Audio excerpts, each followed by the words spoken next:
আমরা একজন সন্তান, এই সন্তানের প্রতি বাবা মার কি দায়িত্ব রয়েছে, কর্তব্য রয়েছে? পরিবারের বড্ড ভঙ্গুর দশা।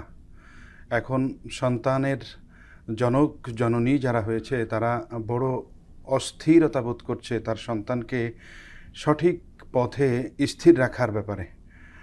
মুহূর্তেই বয়স বাড়ার সাথে সাথেই সন্তান মা বাবার অবাধ্য হয়ে যাচ্ছে অধিকাংশ ক্ষেত্রেই।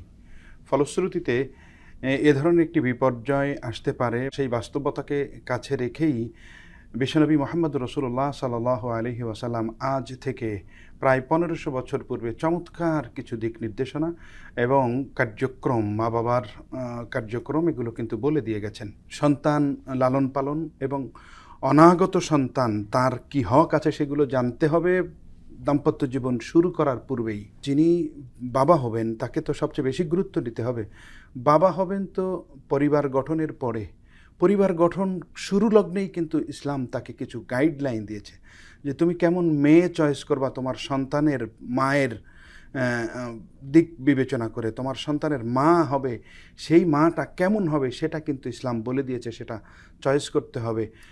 রাসূলুল্লাহ সাল্লাল্লাহু আলাইহি ওয়াসাল্লাম বলে দিয়েছেন যে যুবক যারা তোমরা বিবাহ করবে, তোমরা তোমাদের সন্তান উৎপাদনের জন্য একজন মেয়েকে তোমার জীবনসঙ্গী করবে, সেটা চয়েস করবে তুনকাহুল মারআতু লিআরবাইন লিমালিহা ওয়া লিজামালিহা ওয়া লিনাসাবিহা ফাজফার বিজাতিদ্দিন।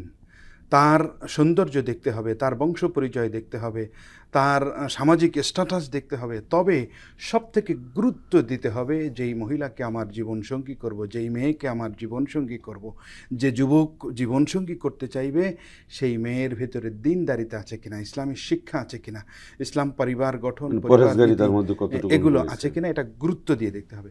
দুর্ভাগ্য আমরা এটাকে একেবারেই সামনে আনি না, আমরা অন্যগুলোকে খুবই গুরুত্ব দিয়ে দেখি। এটা হচ্ছে আমাদের জন্য বড় আমরা সাধারণত দুর্ভাগ্য। সৌন্দর্য এবং টাকা পয়সা এটা বেশি এটা দেখি, দেখার চেষ্টা কিন্তু করি। আমাদের দিন দেখা দরকার ছিল, ধর্মীয় কালচার, ধর্মীয় পরিবার, ধর্মীয় পরিবেশ দেখা দরকার ছিল।